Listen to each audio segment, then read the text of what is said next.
Movie के शुरुआत में कुछ अजीब क्रिएचर नदी से निकल के शहर की तरफ जा रहे होते हैं और उन्हें पैरासाइट्स का नाम दिया जाता है।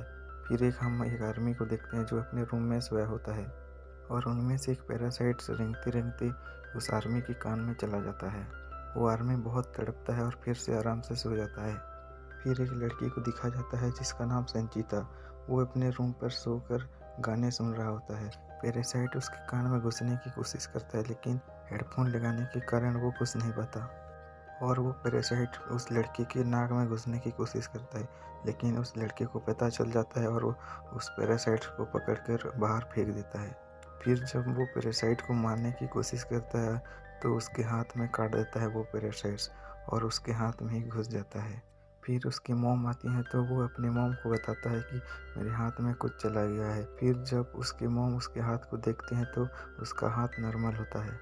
अगली सुबह जब सेंची नाश्ते के लिए बैठा होता है तो उसको उसके हाथ में कुछ अजीब फील होता है और फिर दूसरी तरफ हमें वो आर्मी दिखाया जाता है जिसके कान में रात को पैरासाइट घुस गया होता है। वो अपने बीवी के सामने आकर खड़ा हो जाता है और अपना मुंह खोल लेता है। उसका मुंह बहुत ही खौफनाक था और वो अपने बीवी का सर अपने मुंह में लेकर अपना खौफनाक मुंह बंद कर देता है और ये सब उसी पैरासाइट्स की वजह से हो रहा होता है। फिर हमें सेंची को दिखाया जाता है जो स्कूल जाते हुए अपने दोस्त से मिलता है। उसकी दोस्त भी उस पर काफ़ी अजीब हरकतें नोटिस करती है। जब वो स्कूल पहुंचता है तो उसके साथ काफ़ी अजीब हरकतें हो रहा होता है, जैसे उसके हाथ में काफ़ी पावर आ गया हो। वो घर आता है और उसके हाथ को काटने की कोशिश करता है। फिर उसका हाथ मूव करने लगता है और उसको काटने से रोकता है। फिर हम देखते हैं उसका हाथ एक क्रिएचर में बदल गया होता है। वो क्रिएचर सेंची से बात भी करता है, उसकी बुक्स भी पढ़ा करता है क्योंकि वो इंसानों के रहने की तरीके जानना चाहता था। जब ये क्रिएचर सेंची के हाथ में घुसा था तब सेंची उसको रोक दिया था, इसलिए ये उसके राइट हैंड में ही था और उसके राइट हैंड को ही कंट्रोल कर रहा था। ये इसका नाम मिकी बताता है और कहता है मुझे कभी मत काटना, मैं तुम्हें कुछ नहीं करूँगा क्योंकि तुम मेरे होस्ट हो। अब दोनों में दोस्ती हो गया था लेकिन हम बाकी सबको देखते हैं जिनको पैरासाइट्स ने इन्फेक्ट किया था। वो लोग शहर में हंगामा मचा रहे होते हैं और इंसानों को मारकर खा रहे थे। दूसरी तरफ मिकी सेंची को खींचकर एक रेस्टोरेंट में ले जाता है। वहाँ पर भी बहुत सारे इन्फेक्टेड लोग इंसानों को खा रहे थे। वो मिकी को भी देखते हैं और उसको इन्फेक्टेड समझकर उसको भी गोश्त देते हैं खाने के लिए। फिर उनको पता चल जाता है कि सेंची पूरी तरह से इन्फेक्टेड नहीं है, इसीलिए वो लोग सेंची को मारने के लिए आगे आते हैं। फिर मिकी इन सब को मार देता है क्योंकि सेंची मर जाता तो ये भी मर जाता, इसीलिए वो इन सब को मार देता है। वो खुद के फायदे के लिए ये सब कर रहा था। फिर न्यूज़ आता है कि शहर के लोग मारे जा रहे हैं और किसी को कुछ समझ नहीं आ रहा है कि इनको मारने वाला है कौन, क्योंकि पैरासाइट ये सब छुप के और होशियारी से कर रहे थे। सेंची मिकी से कहता है तुम अपने पैरासाइट दोस्तों को क्यों नहीं कहते कि वो इंसानों को नहीं मारें। यहाँ पर मिकी सेंची को कहता है तुम कैसे सब्जियों को खाते हो, हम इसी तरह इंसानों को खाते हैं, इसमें गलत क्या है। मिकी को पता चल जाता है कि कौन इंसान है और कौन पैरासाइट्स है, इसीलिए मिकी सेंची को सब कुछ बताता है। जब सेंची स्कूल गया होता है तो मिकी उसको बताता है तुम्हारे पास एक और पैरासाइट्स है, वो और कोई नहीं उनकी टीचर होती है। वो टीचर जब सेंची को देखती है तो उसको पता चल जाता है कि वो इन्फेक्टेड है, लेकिन वो कहती है तुम्हें मुझसे डरने की कोई ज़रूरत नहीं क्योंकि मैं तुमको कुछ नहीं करूँगी। मैं इंसानों की तरीके जानना चाहती हूँ। मैं इंसानों के बारे में इसलिए पढ़ रही हूँ क्योंकि मेरे अंदर भी हमेशा उनकी क्वालिटी रहे। वो उसको और दो पैरासाइट्स को मिलाने के लिए ले जाती है। एक स्टूडेंट होता है और एक पुलिस होता है। ये पुलिस ऑफिसर मेरा हस्बैंड है और हमारा एक बेबी भी होने वाला है। वो बेबी बिल्कुल नॉर्मल है, तो हम भी इंसानों की तरह नॉर्मल रहना चाहते हैं। हम किसी भी इंसान को परेशान नहीं करेंगे, लेकिन हम चुप के गोश्त खाना चाहते हैं। तुम हमारी टीम में ज्वाइन हो गई क्या? लेकिन मिकी मना कर देता है और यहाँ से चला जाता है। अगले दिन वो पुलिस ऑफिसर यहाँ पर आया होता है तो मिकी सेंची को बताता है ये हमें मारने के लिए आया है क्योंकि उसे पता चल गया है कि हम उस दिन उस रेस्टोरेंट में एक पैरासाइट्स को मारे थे। फिर वो पुलिस ऑफिसर सेंची पर अटैक कर देता है। फिर सेंची और मिकी दोनों लड़ते हैं उसके साथ और उसको मार देते हैं। फिर सेंची जब घर आता है तो बहुत उदास होता है क्योंकि उसने एक मर्डर कर दिया था, लेकिन दूसरी तरफ दिखाया जाता है उस पुलिस ऑफिसर से निकलकर किसी और इंसान में घुस गए वो पैरासाइट्स, और वो और कोई नहीं सेंची की माँ होती है। फिर वो सेंची को मारने के लिए उसकी तरफ बढ़ती है, मिकी सिंची को बताता है वो तुम्हें मारने के लिए आ रही है, लेकिन सिंची यहाँ पर कहता है खबरदार जो मेरी माँ को हाथ लगाया तो, क्योंकि सिंची अपनी माँ से बहुत प्यार करता था। लेकिन देखते ही देखते उसकी माँ का सर बाकी पैरासाइट्स की तरह खुलने लगती है और वो सिंची पर अटैक कर देता है। सिंची का बहुत खून निकल जाता है और वो मरने के करीब हो जाता है।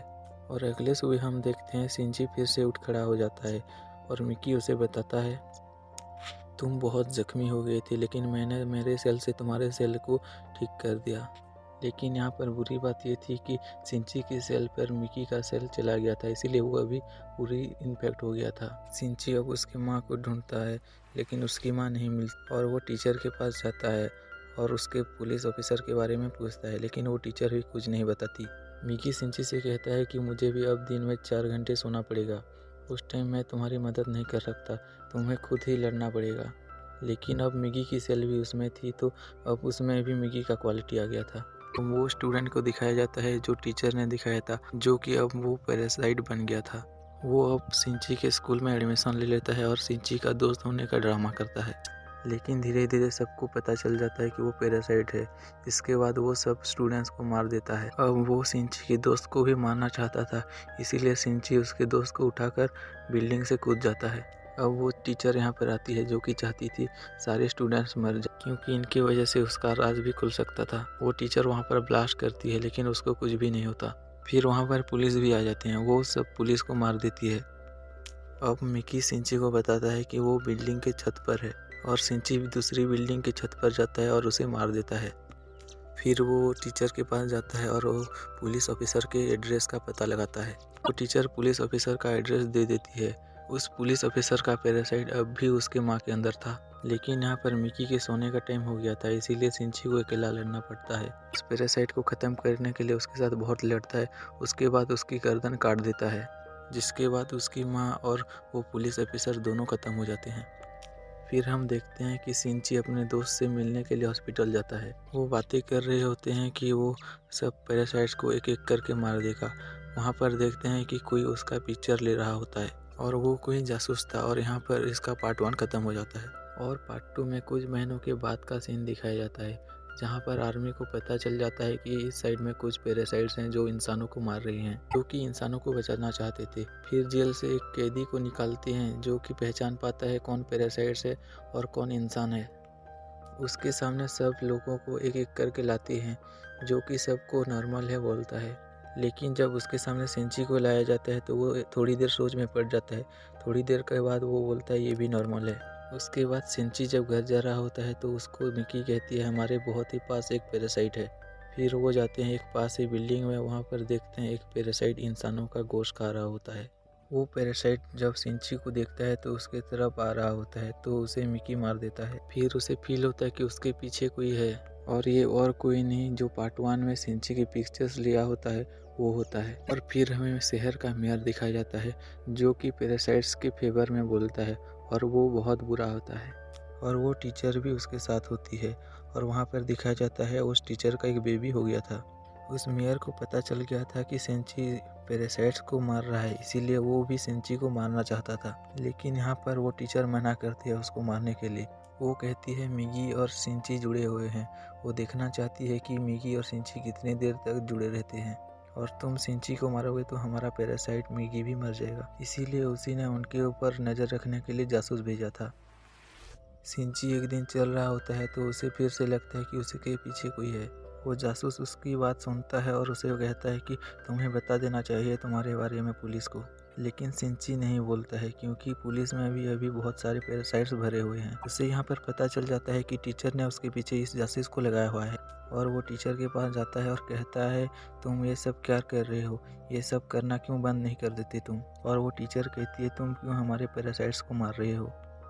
वो सिर्फ इंसानों को खाना सीख रहे हैं, और कुछ टाइम के बाद उनको मारना भी बंद कर देंगे। वो चुप हो जाता है और वो उस जासूस के पास जाता है और कहता है वो पैरासाइट्स टीचर बहुत खतरनाक है, वो तुम्हें भी किसी वक्त मार सकता है, इसीलिए तुम उससे दूर रहो। लेकिन वो जासूस उसके बात को यकीन नहीं करता। अब अगले दिन वो जासूस मेयर से मिलता है।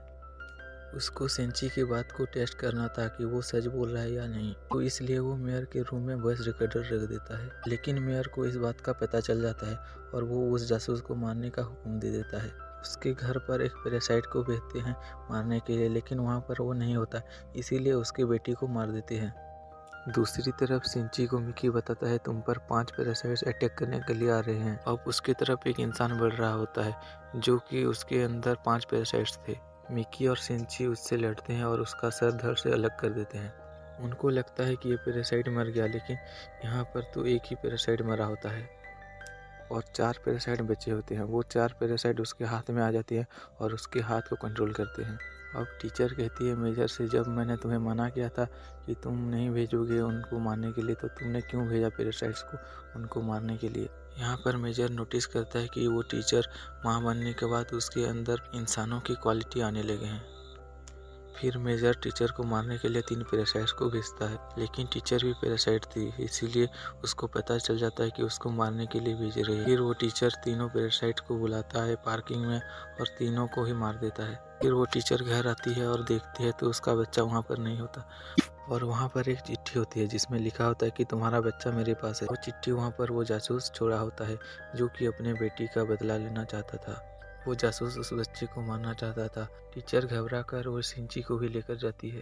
सिंची यहाँ पर कहता है जासूस को उस बच्चे को मारकर कोई फायदा नहीं, क्योंकि वो बच्चा नॉर्मल इंसान है। फिर वहाँ पर आर्मी भी आ जाती है और उनको पता चल जाता है कि मेयर ने बहुत सारे पैरासाइट्स को वहाँ पर छुपा कर रखा है। अब बिल्डिंग से एक एक करके सबको बुला रही थी और जो नॉर्मल इंसान है उसको छोड़ दे रहे थे और जो पैरासाइट्स है उनको शूट कर दे रहे थे। फिर हम मेजर को स्पीच देते हुए देखते हैं जो कि बोल रहा था असली मॉन्स्टर तो इंसान है जो कि पैरासाइट्स को मार रहे हैं। फिर आर्मी उसको शूट कर देते हैं और वो मर जाता है। तभी वहाँ पर वो कैदी आता है और बोलता है ये तो इंसान था, जो कि तभी वो पीछे मुड़कर देखते हैं तो वहाँ पर वो इंसान था जिसके अंदर 5 पैरासाइट्स थे। आर्मी उसे शूट भी करती है लेकिन उसे कुछ भी नहीं होता। फिर वो जासूस को दिखाया जाता है जो कि टीचर के बच्चे को मारना चाहता था। फिर वो टीचर अपने बच्चे को बचाने के लिए पैरासाइट्स बनना ही पड़ता है और वो उस जासूस को मार देती है और यहाँ पर सबको पता चल जाता है कि वो पैरासाइट है। फिर आर्मी वाले उस टीचर को शूट करने लगते हैं। यहाँ पर टीचर सोचती है मैं अब नहीं बचने वाली, इसीलिए वो सिंची को अपने बच्चे को दे देती है। फिर वो टीचर की भी मौत हो जाती है। यहाँ पर सिंची को उसकी माँ की याद आने लगती है और उस पर इंसानों वाली फीलिंग्स दोबारा से आने लगती है। आर्मी वाले यहाँ पर सिंची को इन्वेस्टिगेशन के लिए ले जाते हैं। साथ ही उनको खबर मिलती है कि जिसके अंदर 5 पैरासाइट्स थे वो आर्मियों को मार रहा है। सिंची ये सुनकर कार लेकर वहाँ पर जाता है। पैरासाइट्स को पता चल जाता है और उसको कार में एक्सीडेंट करके मारना चाहते हैं। फिर वो जंगल में चला जाता है और वो मिकी से कहता है तुम जब तक मेरे साथ हो उनको पता चल जाएगा कि मैं कहाँ पर हूँ, इसीलिए तुम मुझसे बिछड़ जाओ प्लीज़ बोलता है। यहाँ पर वो पैरासाइट आ जाता है और उन पर अटैक करने लगता है। क्योंकि सिंची और मिकी की बहुत गहरी दोस्ती हो गई थी, इसीलिए मिकी सिंची से कहता है तुम यहाँ से चले जाओ और मिकी अकेले उस पैरासाइट से लड़ता है और वो पैरासाइट मिकी को मार देता है। सिंची ये देखकर बहुत उदास हो जाता है और वो उसकी दोस्त की तरफ जाने लगता है। उसकी दोस्त उसकी बहुत ख्याल रखती है। सिंची लेटा होता है और देखता है उसके बाजू से और एक हिस्सा ग्रो कर रहा होता है और ऐसा इसलिए हो रहा था क्योंकि मिकी के सेल से सिंची के सेल को ठीक किया था, इसीलिए उसके सेल भी यहाँ पर रह गए थे। यहाँ पर सिंची सोचता है कि ये पैरासाइट फिर से ग्रो कर रहा है, इसीलिए उनको पता चल जाएगा कि मैं यहाँ पर हूँ, इसीलिए वो उसके दोस्त को छोड़कर यहाँ से चला जाता है।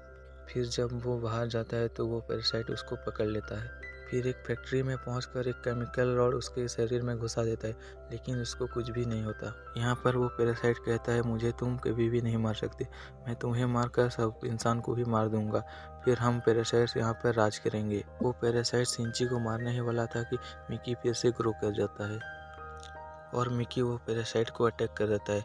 इसी के साथ उसके बॉडी में कुछ होने लगता है। यहाँ पर मिकी सिंची को बताता है तुम जिस केमिकल रॉड से इसको मारे वो रॉड में बहुत केमिकल थे, इसीलिए वो पैरासाइट इसके शरीर में रहना नहीं चाहते अभी। अब सब पैरासाइट उसके बॉडी से एक एक करके बाहर निकल जाते हैं। यहाँ पर सिर्फ उसका हड्डी रह जाता है। सिंची उस हड्डी को आग में फेंक देता है तो उसका डेथ हो जाता है। अब हमें काफ़ी दिन के बाद का सीन दिखाया जाता है जहाँ पर सब कुछ नॉर्मल हो गया था।